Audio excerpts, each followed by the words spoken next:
નહીં તો રેડી થઈ ગયા છીએ મિત્રો. હવે બહાર જઈએ આંટો મારવા. બાકી તો કોઈ પ્લાન નથી. આજે વ્હાઇટ ટી શર્ટ પહેરી લીધું છે આપણે. ડેન્સુ કંપનીઓ એમાં જોબ કરું છું. જો કે એવું નથી ખાસ અમારે જીજાજીનું છે. મારા જીજાજી આ કંપનીમાં જોબ કરે જ છે. તો ચલો હવે જઈએ બહાર મિત્રો. લિફ્ટમાંથી આપણે નીચે ઉતરી ગયા છીએ. હવે આપણી રાણી લઈને જઈએ છીએ આપણે બ્લેક પર. આ રાણી અમારી.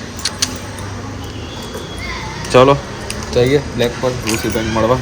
મળીએ અમે ઋષિભાઈ મળવા આવી ગયા છે. ઋષિભાઈ કંઈક બોલો ને. ઓ ઋષિભાઈ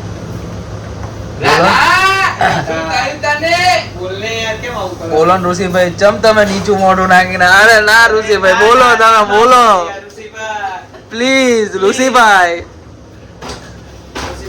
ઋષિભાઈ એકવાર કેરી મિનાટીની મિમિક્રી કરી દો ને. એકવાર ઓડિયન્સ જોવા માંગે છે. પ્લીઝ પ્લીઝ યાર કરી દો ને મિમિક્રી એકવાર. હું તમને અમારા ઘરની બહારની ગેલેરીનો વ્યૂ બતાડું કેવોક છે. જાળી બાંધવી પડે કબૂતરોના કારણે. કબૂતરોને આવીને ચરકી જાય. હા મસ્ત સનસેટ થઈ રહ્યો છે. જો આ મારું મેહોણા. હો મેહોણા છે ભાઈ, મેહોણા. તમને એમ થતું હશે કે આની બોલી કાઠિયાવાડી જેવી કેમ છે મહેસાણાનો, રહેવાનું મહેસાણામાં. તો મહેસાણા તો હું લગભગ દોઢ વર્ષથી પછી રહેવા આવ્યો છું. હું છું પહેલેથી મહેસાણા, પણ બોર્ન એન્ડ બ્રોટ અપ મારું સુરેન્દ્રનગર ઝાલાવાડમાં થયેલું છે, કાઠિયાવાડમાં. એટલે બોલી બી ત્યાંની છે અને બદલાણું નથી. એમ તો મારે ઘણી બધી બોલી આવે છે. ચરોતરી પણ આવે, ક્યારેક ક્યારેક સુરતી બોલી પણ આવી જાય છે. કારણ કે આપણે બધે રહ્યા છીએ. સમજો તમે 9મા ધોરણ સુધી આપણે સુરનગર રહ્યા, પછી 10મામાં સુરત અંકલેશ્વર ગયા હતા આપણે, પછી કોલેજ આણંદથી કરી છે. એટલે બધી જગ્યાએ અલગ અલગ જગ્યાએ ફેરાય, એમ અલગ અલગ બોલીઓ આવી છે. એટલે આપણે બધી રીતે એમ સમજ્યા. બાકી મેઇન તો કાઠિયાવાડી જ કહેવાય.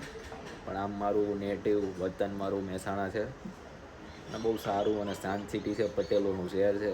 બધા પટેલો બહુ પૈસાવાળા છે. અમે તો નથી, અમે તો ગરીબ છીએ. આપણે જમી લીધું છે. હવે બહાર જઈએ છીએ અમે આંટો મારવા. તમને ફેરવીએ જોડે જોડે. છાંટા આવે પોતા જ આવે, કંઈ આવતું નથી. ફેરવીએ તમને જોડે જોડે. ચલો બહાર મહેસાણા દેખાડીએ ને તમને. હેડો મિત્રો, અમે નીકળી ગયા છીએ. અમારી જોડે દવેભાઈ છે, અમારા ખાસ મિત્ર છે. હવે બાઇકમાં પેટ્રોલ નથી, પેટ્રોલ પુરાઈ લઈએ. એટલે પહેલાં તો કેટલાનું નખાવશું આપણે? સ્પ્લેન્ડર છે જો આપણી. સોનું તો ચાલી રહેશે બાદશાહ. સોનું જ ચાલશે. સોનું તો આપણે 2-3 દિવસ આરામથી ચાલી જશે. તો પેટ્રોલ પુરાઈ લઈએ, પછી તમને જરાક મહેસાણા અમે બતાડીએ થોડું ઘણું. જોકે અમારું મહેસાણા એમ તો શાંત જ છે, કંઈ એવું છે નહીં. પણ મહેસાણા છે. પણ મહેસાણા મેહોણા છે. સમજ્યા તમે મિત્રો? મેહોણાને તો તમારે એકવાર મુલાકાત લેવી જ પડે જિંદગીમાં. તમે પહેલાં પેટ્રોલ પુરાઈ લઈએ. ચલો ઓકે. આ પેટ્રોલ પંપે હવે પ્રીમિયમ પેટ્રોલ છે. આપણે તો કંઈ એવી મસ્ટેંગ છે નહીં, એટલે આપણે તો એવું. તો મિત્રો પેટ્રોલ પુરાઈ લીધું છે અમે, અને અમે હવે નીકળી ગયા છીએ મહેસાણાનો આંટો મારીએ ચક્કર.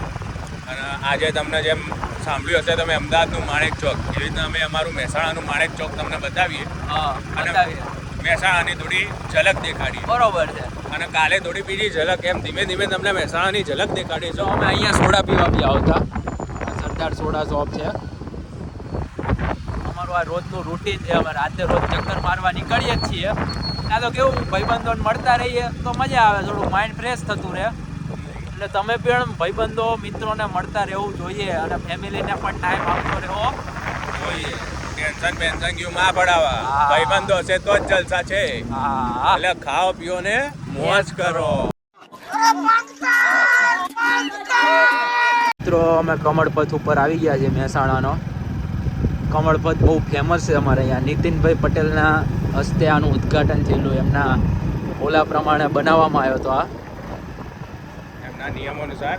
એમાં ખાસ વાત તમને કહું મિત્રો, આ વસ્તુ એની અંદર એવું છે કે કમળપથ કહેવાય કઈ રીતે તમને કહું. પ્લસ એક નીતિનભાઈએ બનાવ્યું એટલે ભાજપ તરફથી કમળ નામ આપ્યું છે. અને બીજી વસ્તુ કે અહીંયા મહેસાણાની જે નદી છે ખારી નદી, એ આ રોડ છે અને આની નીચે નદી વહે છે. બીજી આ એક કમળપાત એ રીતે નામ આપ્યું છે. નીચે નદી વહે છે અને ઉપર રોડ બનાવેલો છે. આજુબાજુ દેખાશે નહીં કશું એ. આજુબાજુ ઘરો જ છે. ઓલી બાજુ દેખો તમે, આ બાજુ ઘરો છે. બસ ખાલી એ નહીં અને ઉપર રસ્તો છે. વિભાગ પાડેલા છે. અડધું છે અહીંયા અમુક પબ્લિક એવી જેન્યુઅન બેસે છે, અમુક પબ્લિક એવી જાય એવી બેસે છે, અમુક લવર પોઈન્ટ છે, અમુક ખાલી દોસ્તારો જ બેસે છે અને એમની મહેફિલો જ આવે છે, અમુક સિનિયર સિટીઝનો લોકો બેસે છે. થોડું અજીબ લપસી જાય છે એ તમે સમજી શકો છો. પણ અમારે ધવેભાઈ પ્યોરલી મેહોણાના છો તમ તારે એ કઈ કાઠિયાવાડી નથી એમને. હા, પ્યોર મેહોણી આપણે હા. પહેલેથી જ મેહોણી. એ પ્યોર મેહોણી જ છે એટલે એમાં કોઈ ચિંતા નહીં. જોયો ધવેભાઈ વળાંક જબ્બર છે. અરે યાર. તમે વિચારજો એમ આવી રીતે ગમે ત્યાં વાડી મળે ત્યાં પડી જશું નજર આપણે. આ રસ્તો તો મારું બાઇક એક તને કહું ઓડિયન્સની સામે હા. મારું બાઇક આ તાર 40,000 કિલોમીટર ફર્યું ને એમાંથી 39,000 કિલોમીટર તો આ રસ્તા ઉપર ટાયર ઘસાયા હતા. ઓ, એવું એમ ને? હા. મારો ભાઈ બાઇક ભલે તમે ચલાવતા હોય પણ બાઇક મારા બાપના નામે છે. મારું બાઇક કે મારું બાઇક ઓ, બરોબર. એવું. હા, તમારી વાઈફ મારી વાઈફ. ચલો હવે બીજી બધી ભક્તિઓ તો થતી રહેશે. હવે તમને માણેક ચોક અમે બતાડીએ ડાયરેક્ટ. બરોબર, મળીએ. કન્ટિન્યુ રહો. રોડ ક્રોસ કરીએ છીએ અને અમારું નાનું અત્યારે તો એટલું પબ્લિક નથી. શનિ રવિ અહીંયા ફૂલ પબ્લિક હોય. આ અમારું નાનું એવું માણેક ચોક છે. અડધી અમુક લારીઓ પાછળ હોય. ઓહો હો, ક્યારેક ક્યારેક એવું પાત્ર જોઈને હયું પાન ભૂલી क्या माल है यार. તમે જોયું માણેક ચોક ને બધું. મીન્સ કે એવું તો કંઈ ખાસ નહોતું પણ શનિ રવિમાં અમે તમને બતાડશું. બાકી બસ આજના માટે આટલું જ હતું. હવે અમે ઘરે જઈએ. મિત્રો તમને મળીએ કાલે. તમને મજા આવી હોય તો લાઈક કરો, શેર કરો, સબસ્ક્રાઈબ કરો અને આવો નવો કન્ટેન્ટ લાવતા રહેશું. અને બને એટલું સપોર્ટ કરો. સપોર્ટ કરો. બાકી બધા તબિયત સાચવજો. બાકી જય દ્વારકાધીશ. જય દ્વારકાધીશ. હર મહાદેવ. હર મહાદેવ.